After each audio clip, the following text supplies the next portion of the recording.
5, versets 1 à 2. Ça dit, ne réprimande pas rudement le vieillard, mais exhorte-le comme un père. Exhorte les jeunes.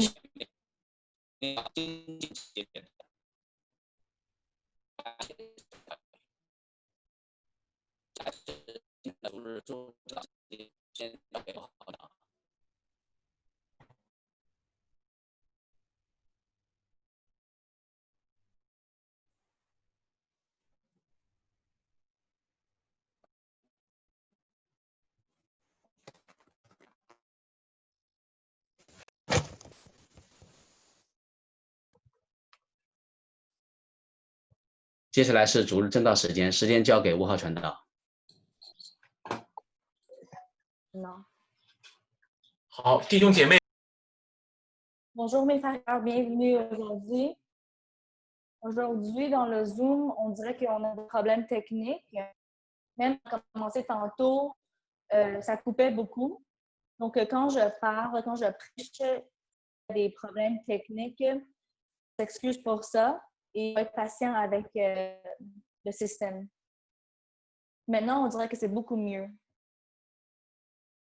Donc, bonjour tout le monde, surtout nos frères et nous qui sont des pères.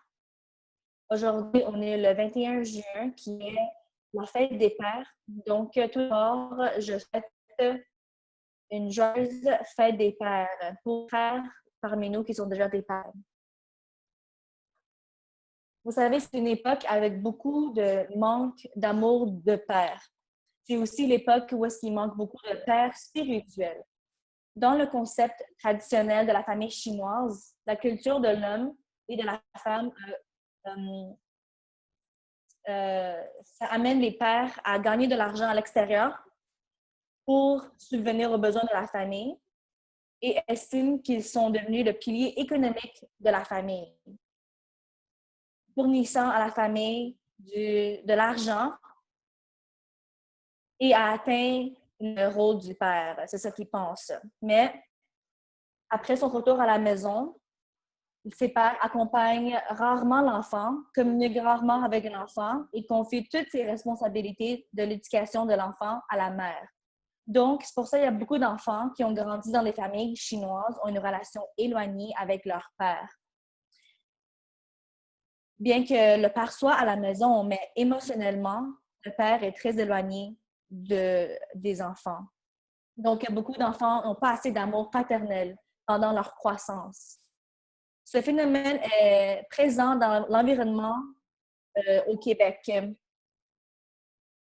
Surtout, il y a beaucoup de nombreux enfants ici au Québec avec la culture française qui ont grandi dans l'environnement de familles monoparentales.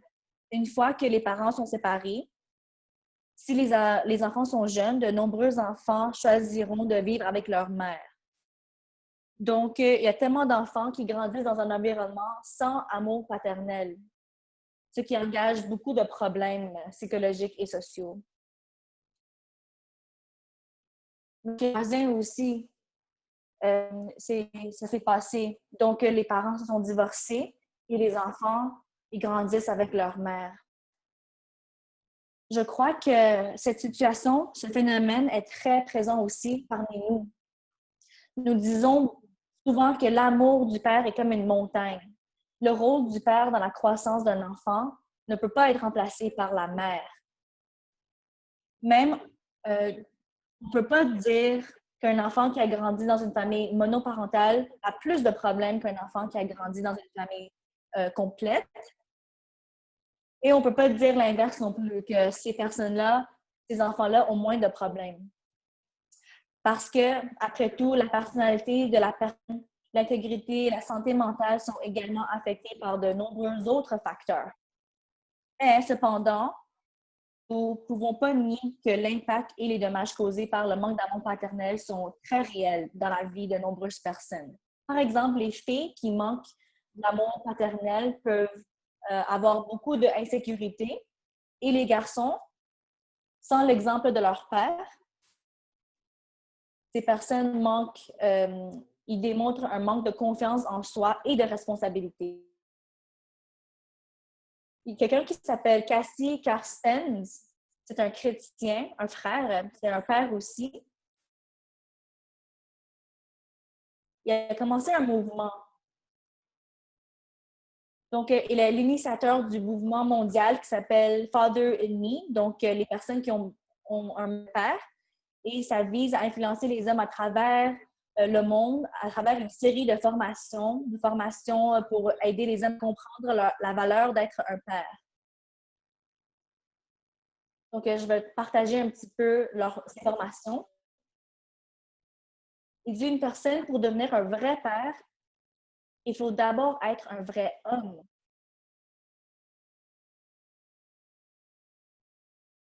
Beaucoup de personnes, oui, ils deviennent pères, mais émotionnellement, psychologiquement, ils ne sont vraiment un père qui est mature, un homme qui est mature. Donc, ça cause les enfants. Donc, cette personne qui s'appelle Cassie Karsten, il dit, pour devenir un vrai père, il faut devenir un vrai homme. Les vrais hommes ont au moins les qualités suivantes. Premièrement, il doit être courageux et firme dans la foi, dans les croyances. Deuxièmement, un vrai homme doit avoir des visions et des idées qui sont différentes des autres.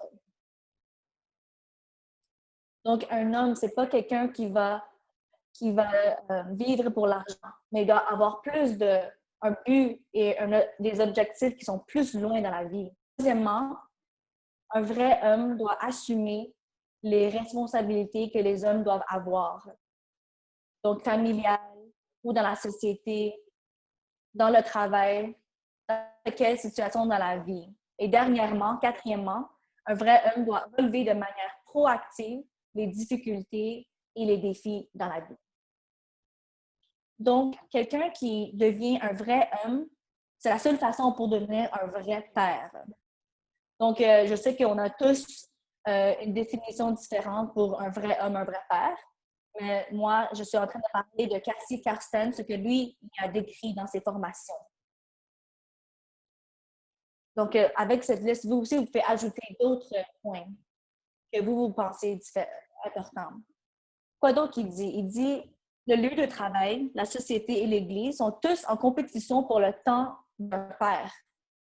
Un vrai père doit avoir un sens de responsabilité basé sur le sacrifice et l'engagement, donnant aux enfants un sentiment d'autorité morale et de sécurité émotionnelle.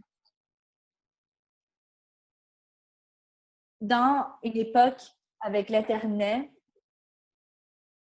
c'est possible de faire grandir les enfants avec beaucoup d'interactions. La première responsabilité des chrétiens est la famille.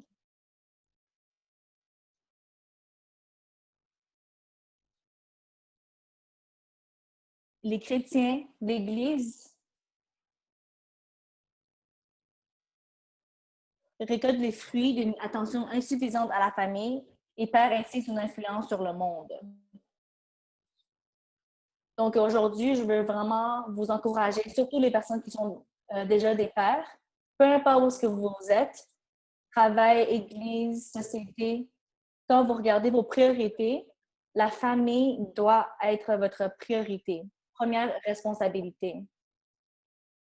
C'est aussi dans 1 Timothée chapitre 3, les anciens, les diacres, c'est exactement ce qu'on dit aussi. La Bible déclare qu'une personne qui ne peut pas régler la famille, comment qu'il va aller servir l'Église?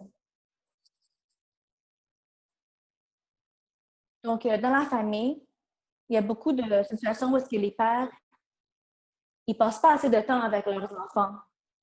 Surtout avec l'ordi, avec le cellulaire, dans un monde qui est tellement rempli de technologie. Donc, je vous encourage, les pères, d'accompagner, de passer du temps avec vos enfants émotionnellement, de leur apporter de la sécurité et de leur montrer de l'intégrité devant eux. C'est comme ça que vous pouvez cultiver une génération qui sont saints. En lisant la Bible sur la chute de l'humanité et le salut de Dieu sur l'humanité, en fait, le problème de la race humaine tout entière est très affecté au problème de l'absence du Père. Lorsque nos ancêtres sont tombés dans le péché et ils ont été chassés du jardin d'Éden, on dirait qu'on a perdu la relation du Père.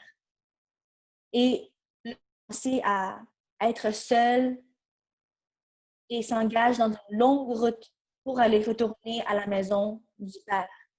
Mais ce Dieu, notre Père, n'a pas renoncé à nous. Il ne nous a pas abandonnés. Il a continué à diriger et à appeler les gens. Premièrement, on voit que dans l'Ancien Testament, il a choisi le peuple Israël, une nation qui est très, très faible, pour démontrer ses actions d'amour et de justice. Il a aussi envoyé beaucoup de serviteurs, de messagers, pour aller parler à son peuple d'Israël, pour les conduire, pour les préparer au chemin du salut final, le chemin du retour. Donc ça, c'est Dieu qui prépare un Messie, un sauveur, pour venir les sauver.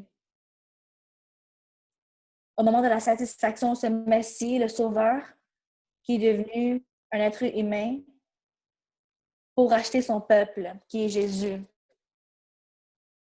Donc, il y a 1000 ans, ce Messie est notre sauveur.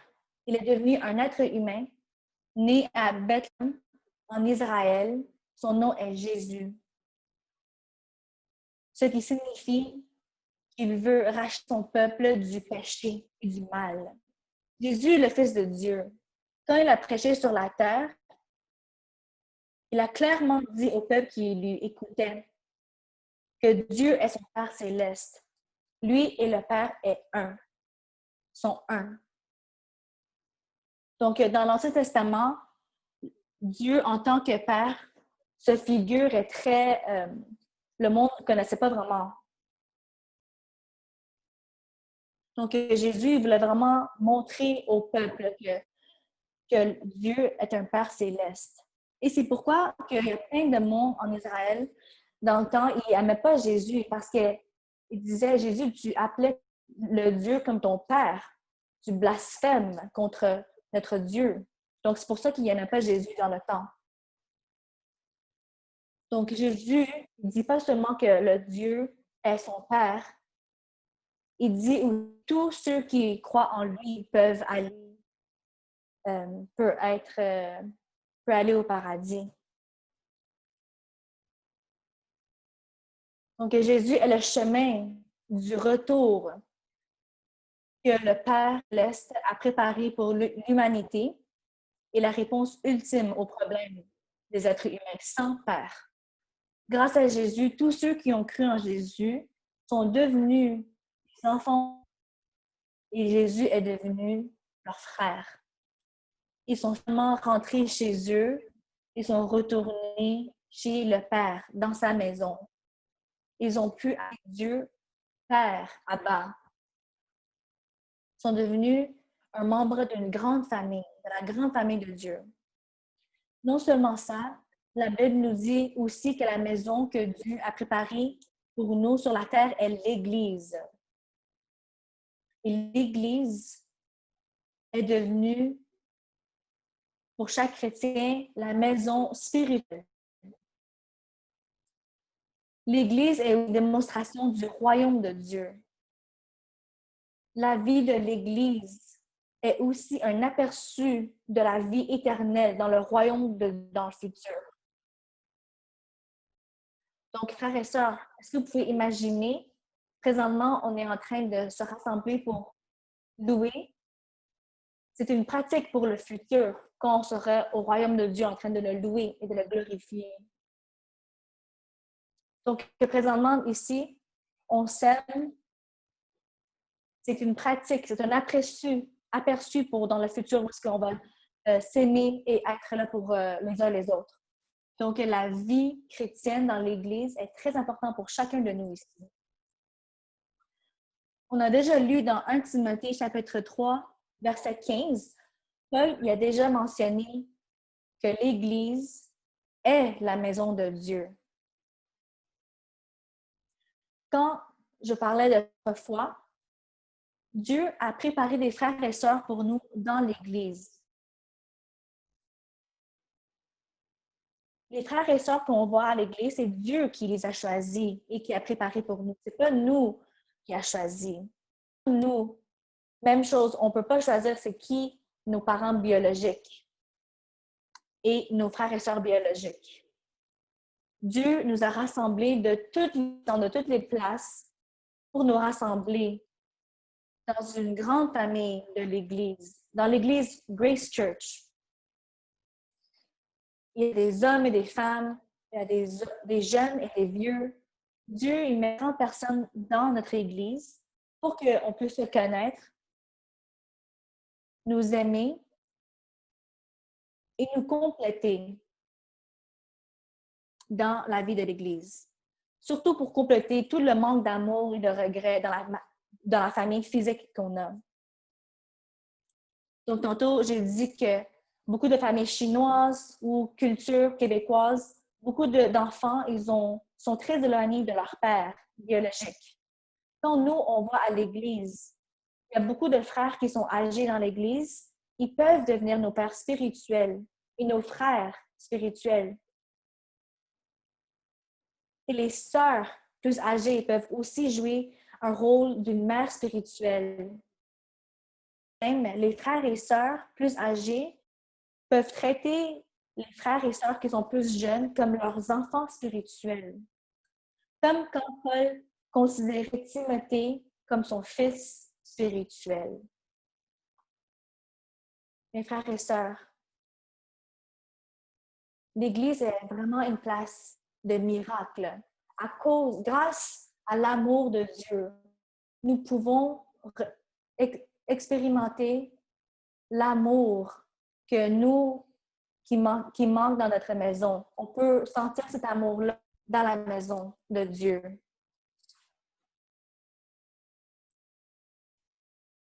Donc, il y a une église que j'ai vue, ils chantaient tous ceux qui manquent un père ou l'amour du père, l'absence du père. Dans cette église, il y a beaucoup de pères qui prenaient ces enfants-là, qui faisaient des activités sportives ou aller plein d'activités au cinéma pour satisfaire leur manque d'une figure d'un père. Quand j'ai entendu l'histoire, j'étais très émouvée. Les humains, nous sommes des pécheurs. Des fois, on blesse nos enfants. Mais on voit que Dieu a mis plein de personnes dans l'Église de Dieu qui ont cet amour pour ces enfants-là. Donc, nous aussi, à notre Église, il y a beaucoup de familles monoparentales, l'absence du père. J'espère que les frères parmi nous, que vous aussi, vous seriez émouvés et que vous soyez touchés par le Seigneur pour aller aimer ces enfants qui manquent un père. Donc, aujourd'hui, dans l'Écriture 1 Timothée 5, 1 à 2, même si l'Écriture n'est pas très longue, mais Paul, il nous déclare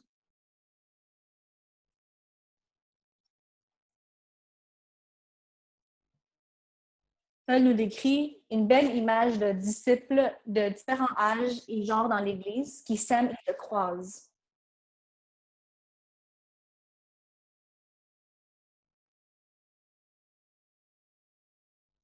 Bien que les principes qui sont donnés par Paul, ils visent pour Timothée en tant que pasteur, mais ça s'applique aussi à tous les chrétiens qui participent à la vie de l'Église. Et ça nous apprend à comment nous entendre.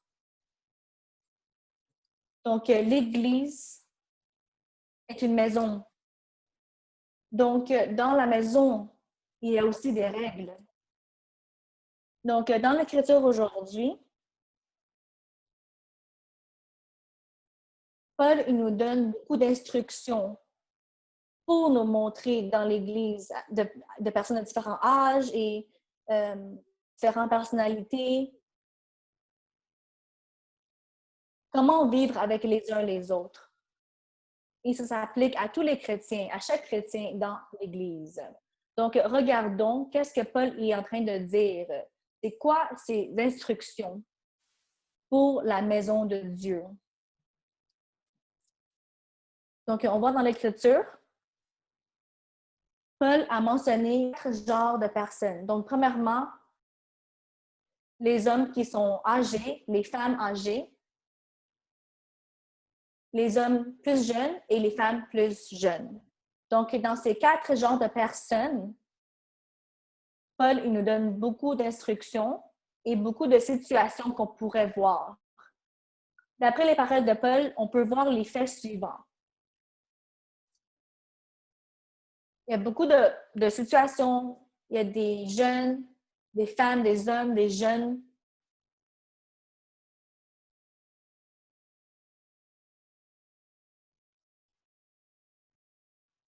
Donc, après toutes les situations, tout ce là, on peut voir que Dieu peut être glorifié.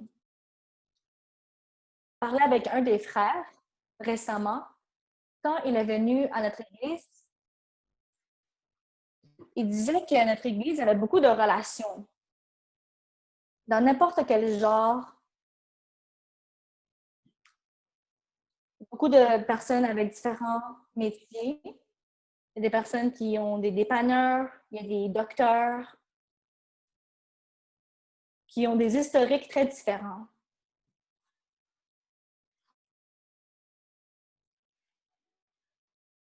Donc, il disait qu'il ne se sentait pas très à l'aise parce qu'il venait d'une église aux États-Unis.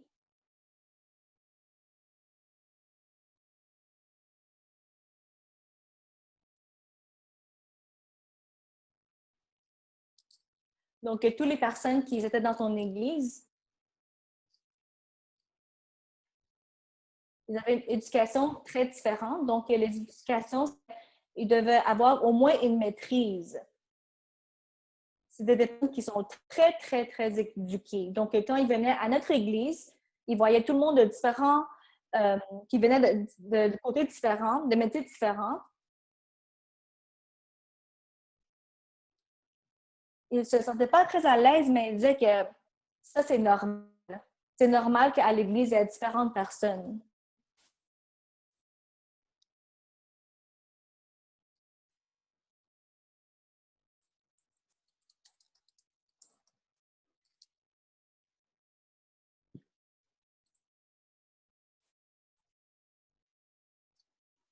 Donc,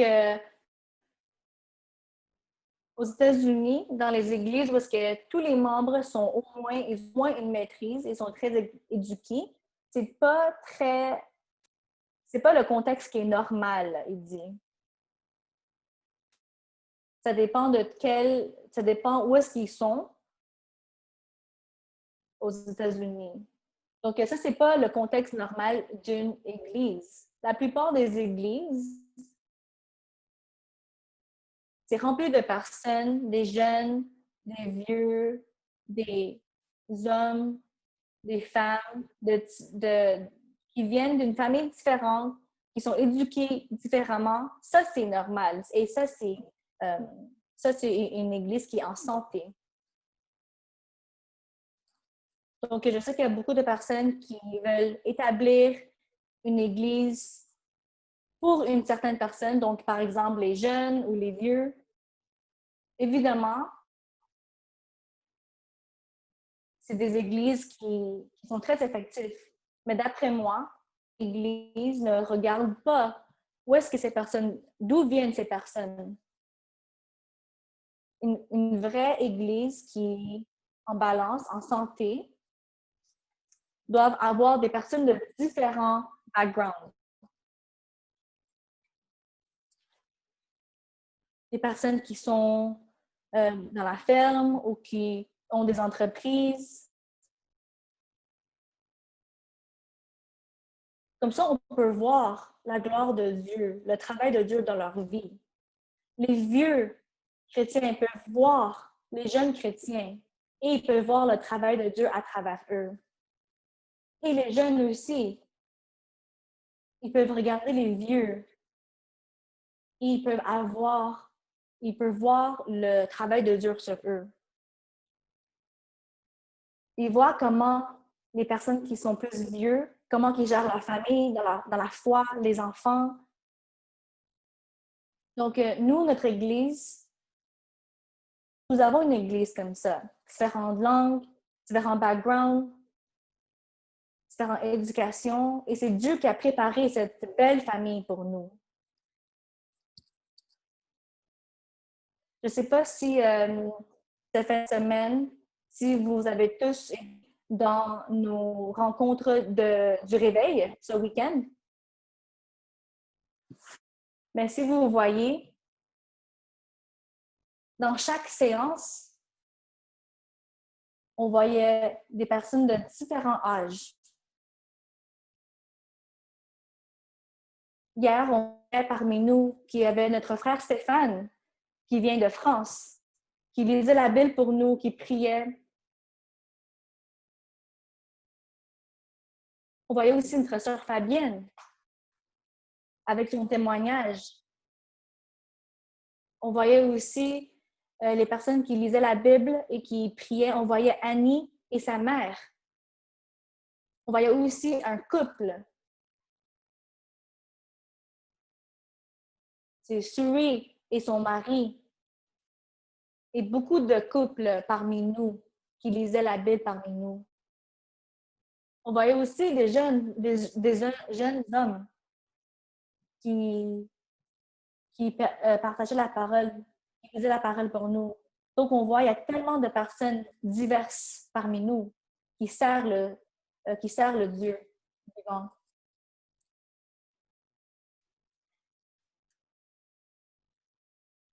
Donc, je ne sais pas si pour vous, Grace Church, c'est la première église que vous fréquentez ou la seule église qui fréquente et vous pensez que c'est normal, qu'une église est normale comme ça. Moi, je peux parler pour vous parce que moi, je suis allée dans quatre pays différents et je suis allée dans tellement de différentes églises.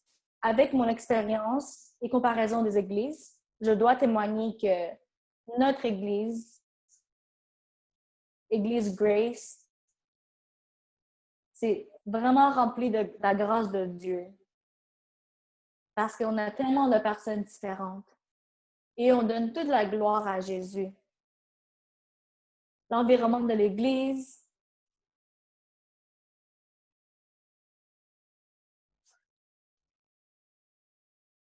quand l'apôtre Jean, il disait dans l'Église que différentes personnes vont aller, vont confesser que Jésus est le roi. Nous, on dirait que c'est un environnement comme ça.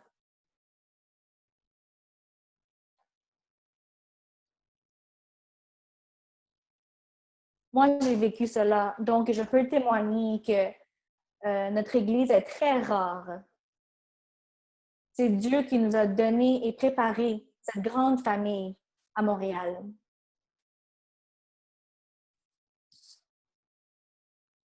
Donc, prions pour notre famille, notre grande famille, pour qu'on ait tous des vies abondantes, que Dieu continue à nous bénir, peu importe dans notre service français, chinois ou anglais. Qu'on peut aller dans les nations pour prêcher à eux.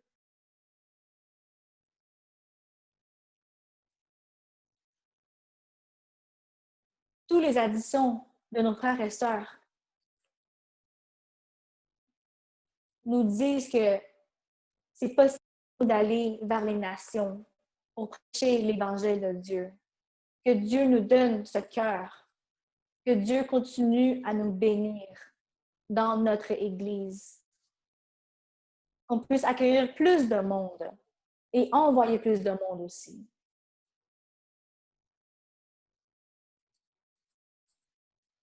Donc, on voit qu'on puisse, à travers notre Église, on peut voir les œuvres de Dieu. Deuxièmement, on voit que Paul, il dit à ces 4 genres de personnes, il a donné quelques instructions. Donc, premièrement, comment que Timothée doit traiter les personnes, les hommes qui sont aînés. Ça dit pour les frères aînés, ne les blâmez pas ou ne les réprimandez pas, mais encourage-les à être et traite-les comme un père. Donc, ça dit pour les frères aînés, s'ils ont des problèmes et des erreurs, encourage-les comme un père. Donc, on voit que Paul il dit, pour ces personnes-là, plus aînées, comment c'est possible qu'ils ont des problèmes et des erreurs. Ça dit que oui, c'est possible qu'il faut pointer leurs problèmes. Mais quand ils ont des problèmes et des erreurs, il est nécessaire d'utiliser une bonne attitude et des méthodes qui sont appropriées, de les traiter comme un père pour leur signaler de ces problèmes, mais vraiment d'une façon très respectueuse. Bien que peut-être le mot respect n'est pas utilisé, mais Paul est dit, traite-les comme un père. Donc, ça veut dire donnez-leur du respect. Donc, comment leur donner du respect? Peut-être qu'on a beaucoup de façons. Donc, je vais juste vous signaler quelques-uns. Donc, quand on fait face à un problème, qu'on doit signaler le meilleur moyen est de le faire face à face. Ce n'est pas le faire devant tout le monde, pardon, mais c'est de le faire de façon privée.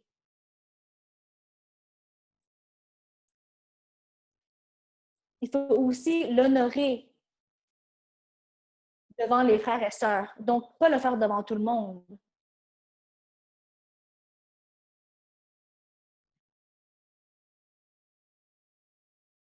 Donc, quand Paul mentionne les hommes plus âgés, c'est le même mot qu'il allait utiliser pour les anciens de l'Église.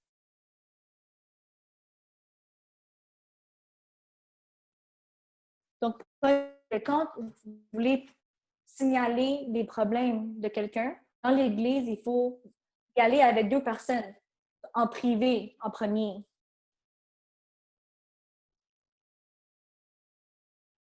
Parce qu'il faut protéger l'honneur de ses frères. Il faut les protéger leur honneur et non les réprimander devant tout le monde. C'est très important pour les hommes qui sont âgés dans l'Église.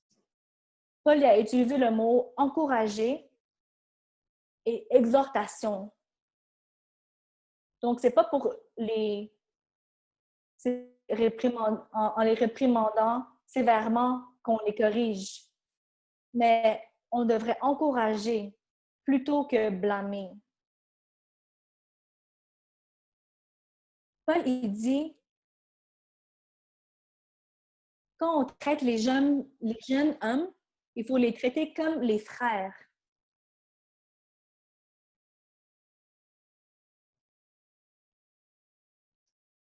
Donc, comment qu'on doit traiter nos frères, les jeunes comme notre frère biologique? Donc, il y a beaucoup d'instructions, mais on peut imaginer des instructions qui sont très importantes. Jésus a enseigné ses disciples, il dit « Pardonne vos frères ». Continuez à choisir à pardonner vos frères. Il y a beaucoup d'interactions dans l'Église avec des frères qui sont plus jeunes. C'est possible que dans notre communication et interaction, on peut se blesser. Donc, Paul, il nous dit, traitez-les comme si c'était vos frères biologiques et choisis de les pardonner et à les aimer. La Bible dit, si vous allez louer le Seigneur, mais dans votre cœur, vous n'avez pas pardonné votre frère, premièrement, allez pardonner votre frère en premier. Ensuite, viens et glorifier le Seigneur et vous servez le Seigneur.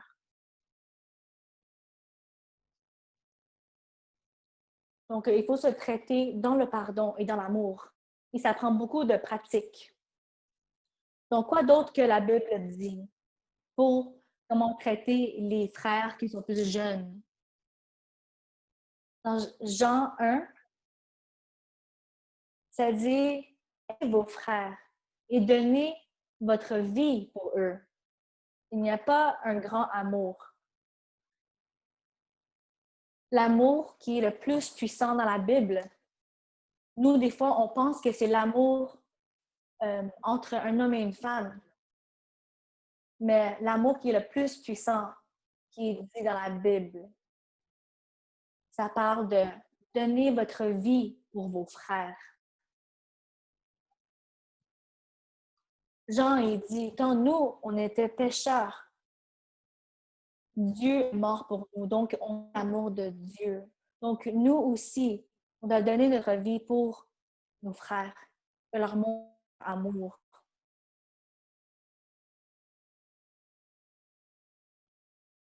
Ça dit que votre amour pour eux ne doit pas seulement être dans vos paroles, mais dans vos actions.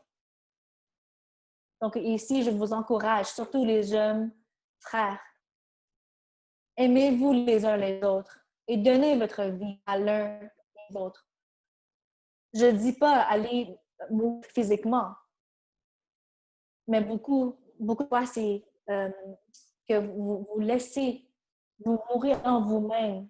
Vous sacrifiez votre temps, vous sacrifiez votre argent, vous sacrifiez votre honneur pour vos frères. Donc, aimez-vous les uns les autres. Allons voir le troisième genre de personnes. Donc, Paul, il parle aux femmes plus âgées. Il dit à Timothée comment les traiter. Donc, ça dit, traitez les femmes plus âgées comme des mères. Comme si, comment vous traitez votre propre mère biologique. On a beaucoup de femmes âgées. Ils sont comme des mères pour nous. Même moi, j'ai témoigné ça. Ma mère biologique n'habite pas au Canada, mais à l'église, par les femmes plus âgées, je peux sentir l'amour spirituel d'une mère spirituelle, comme si c'était ma mère. Beaucoup de ces mères m'apportent beaucoup de nourriture très bonne. Il y a des mères qui sont plus âgées dans notre église, qui viennent de Fujian, en Chine. Souvent, elles cuisinent pour moi et je ressens vraiment l'amour du père. Donc, beaucoup de fois, je me dis, si ce n'est pas grâce à Dieu, si ce n'est pas grâce à l'amour de Dieu, comment qu'on puisse ressentir cet amour-là parmi les femmes plus âgées? C'est vraiment grâce à l'amour du Père, notre Père éternel qui nous rassemble. Donc, comment devons-nous traiter nos mères et les femmes plus âgées? Paul, il n'y a pas spécifiquement dit, mais il faut les respecter comme notre propre mère. Donc, vous pouvez imaginer comment les traiter. non seulement les respecter, il faut les aider, il faut les protéger. On voit, il y a beaucoup de femmes plus âgées qui ils ont de la difficulté à marcher. Donc, nous, on peut les aider à descendre un escalier ou ouvrir les portes pour elles. C'est comme ça qu'on peut les aider. Il faut prier aussi pour eux. Beaucoup de femmes plus âgées à l'église, ils viennent vers moi et ils me demandent que je prie pour eux. Donc, j'ai réalisé que nous, en les aidant, en les respectant, il faut aussi les prier pour eux. C'est comme ça qu'on doit traiter nos mères. Beaucoup de femmes âgées, ils ont beaucoup de fardeaux dans leur vie. Donc, nous, il faut partager le fardeau. Il faut les aider, respecter, mais aussi, il faut prier pour eux, pour leur fardeau, pour leurs blessures. Il y a beaucoup de femmes âgées à l'église. J'ai bâti une relation avec eux et beaucoup de fois, ça a commencé par une prière. J'ai prié pour eux. J'ai écouté à eux. J'ai commencé à les connaître. Et là, j'ai appris à prier pour eux.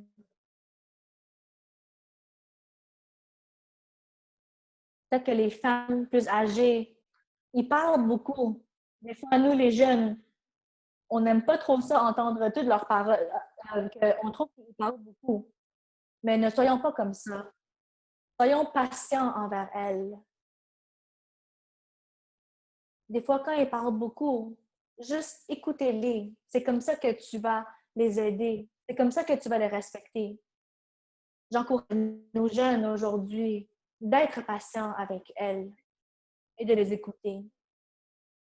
Donc, Paul il continue, il parle des jeunes femmes. Il dit à Timothée, traitez les jeunes femmes comme des sœurs, comme ta propre sœur.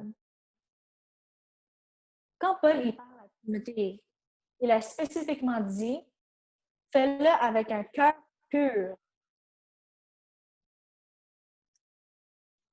Traitez les jeunes femmes comme des sœurs, mais avec un cœur qui est super pur. Dans l'Église, quand on parle aux jeunes femmes, surtout je parle des hommes, beaucoup de fois, on fait des blagues sans respect, impures, peut-être même tentants, avec des mots qui sont tentants, qui ne parlent pas avec dignité. Il faut qu'on comprenne que les jeunes femmes, ils sont plus sensibles à ces paroles. Donc, peut-être les frères, pour eux, c'est des blagues. Mais pour les jeunes femmes, peut-être que ce n'est pas des blagues. Et ça peut causer des blessures. Dans Éphésiens, chapitre 5, 3, Paul a enseigné aux gens de l'Église, l'Église d'antan, c'est-à-dire que les mots erronés et les blagues ne sont pas appropriés.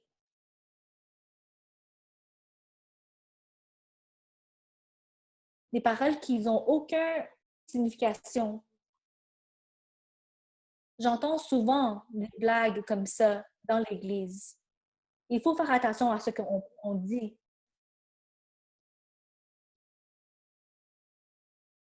Des fois, peut-être que ce n'est pas notre intention de les blesser, mais ça peut blesser les jeunes femmes. Donc, c'est pour ça que Paul il dit, faites-les avec un cœur qui est pur. Parce que ce que tu dis, ça reflète ce qui est dans votre cœur. Les paroles et les actions des gens, ils sont émis par leur cœur. Donc, une personne qui a un cœur qui est impur, il peut dire des paroles pour se déguiser, mais une personne qui a un cœur pur ne dira jamais ces mots sales. Donc, j'encourage les hommes à notre Église, les jeunes. Quand on parle aux jeunes femmes, il faut faire très attention à ce qu'on dit. Et il faut faire attention à notre cœur. avoir un cœur qui est pur et non sale. Et non dire des paroles qui sont erronées. Des paroles qui ne peuvent pas édifier les jeunes femmes. Donc, il faut dire des paroles qui sont encourageantes aux jeunes femmes. Il faut les remercier. Il faut penser que il faut prendre en considération leurs émotions et qu'elles sont sensibles. Il faut parler avec dignité. Beaucoup de dignité et de pureté dans nos paroles. Donc, Paul l'a mentionné dans 1 Timothée. Il nous explique comment traiter les différents types de personnes. Paul y a aussi mentionné dans chapitre 1 à 4 dans 1 Timothée de garder la bonne doctrine et de comprendre le mystère de la piété et de la sainteté. Que ce soit la bonne doctrine ou le mystère de la piété, elles sont tous centrées sur Jésus-Christ parce que c'est une doctrine juste et sur la compréhension et l'interprétation correcte de l'Évangile. Et elles sont toutes centrées sur Jésus-Christ. Le mystère de la piété, comme le dit dans chapitre 3, verset 16, ça dit que le mystère de la piété est que Jésus est apparu dans la chair, a été vu par les anges, a été prêché aux gentils et a été cru par le monde et reçu dans la gloire. Donc, le centre est Jésus-Christ, que ce soit la bonne doctrine ou le mystère de la piété. Donc, quand vous comprenez cela, vous pouvez comprendre la sainteté et pratiquer la sainteté. Quand vous comprenez le mystère de la piété, vous pouvez, à travers les paroles de Paul, d'aller traiter les frères et sœurs différents, de différents âges et genres dans l'Église, de la bonne manière et avec la bonne attitude. Donc, on peut dire que l'attitude envers les autres est étroitement liée à sa connaissance sur Jésus-Christ et à son attitude envers Jésus. Les personnes qui craignent Dieu et qui aiment Dieu traiteront ses frères et sœurs avec respect et amour. Au contraire, ceux qui ne respectent pas et ne méprisent pas ou qui blessent les autres, ça prouve qu'il y a des problèmes dans sa relation avec Dieu quand il méprise les autres et quand il ne respecte pas les autres, quand il blesse le monde.